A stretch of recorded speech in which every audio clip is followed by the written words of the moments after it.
3. Stop explaining your choices. All right, this one's gonna hit home for a lot of us. Stop explaining your choices. Seriously, how many times have you made a decision for yourself only for someone to immediately start asking you why? Why did you do that? Why didn't you go to that event? Why'd you take that job? People seem to think they're entitled to an explanation for everything we do. And here's the honest truth. They're not. Your choices are your own, and you don't owe anyone an explanation for how you live your life. It might sound controversial, but let's face it, if someone's questioning your choices, they're often not looking to understand. They're looking to judge. They're looking to poke holes, to make you doubt yourself, or to feel better about their own decisions by making you second-guess yours. And you know what? You don't have to play along. When you stop explaining yourself, you reclaim your autonomy and show them that your life isn't up for debate. Let's dig a bit deeper into why people feel so entitled to an explanation in the first place. When people question your choices, it's often because your decision challenges their view of the world.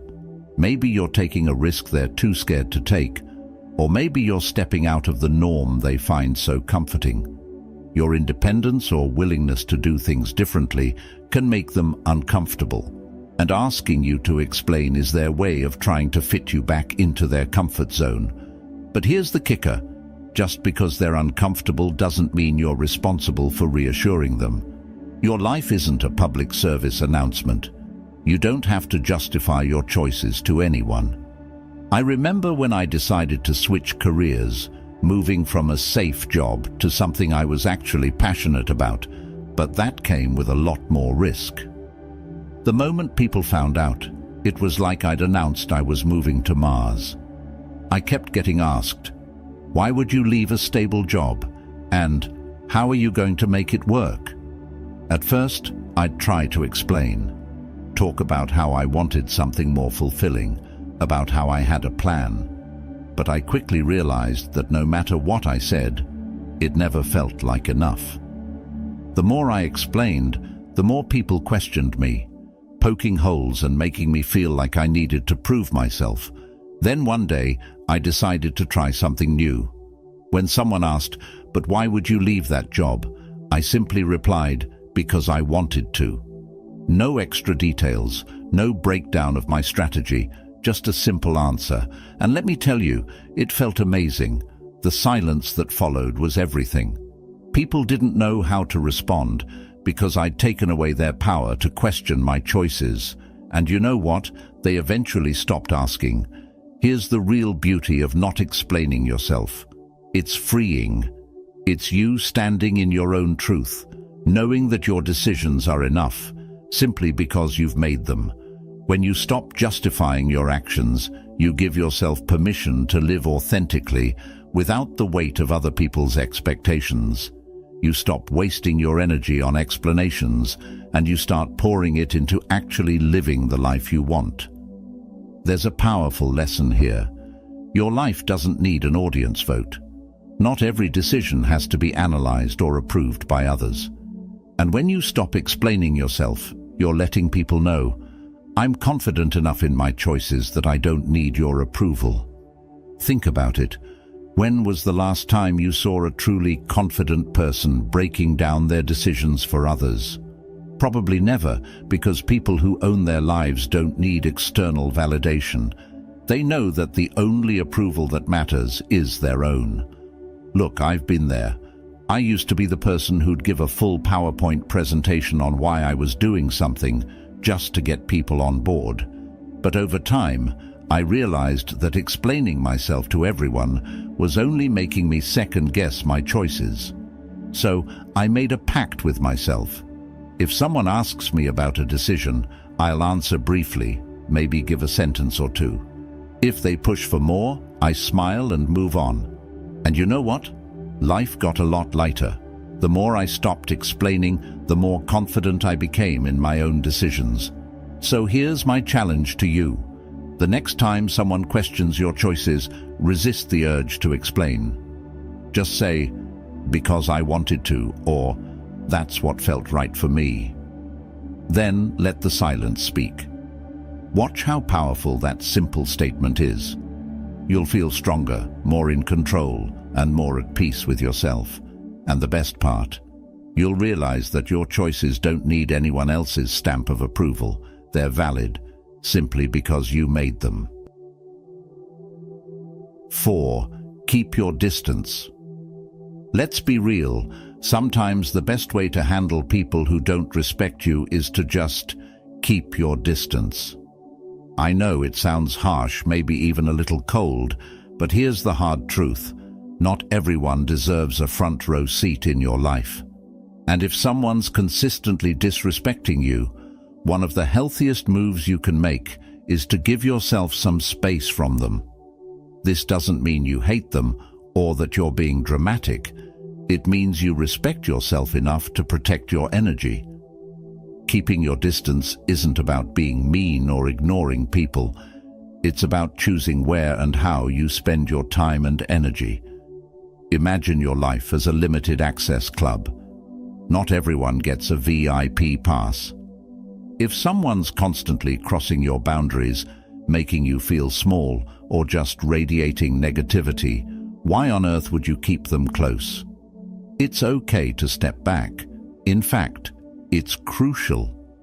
Distance can give you the clarity to see things as they really are, free from the fog of emotional manipulation or guilt. Think about it. When you keep people who disrespect you close, it's like inviting them to a mental and emotional buffet where they take, criticize, and judge as much as they want. And then we wonder why we feel drained, anxious, or frustrated. Giving yourself space from these people is an act of self-preservation. It's about protecting your mental health, preserving your peace, and making room for people who actually respect and uplift you. Letting go of the guilt around distancing yourself can be liberating. You're not obligated to keep disrespectful people in your orbit. I'll share a little story. I once had a friend who would always find a way to make snide comments about every choice I made. My career, my relationships, even my taste in music. At first I thought, well, that's just how they are. Maybe I'm overreacting. So I kept them around, kept trying to brush it off, thinking it wasn't that big of a deal. But over time, those little jabs started getting under my skin. I realized I was walking on eggshells, always bracing myself for the next criticism, the next joke that felt more like a punch.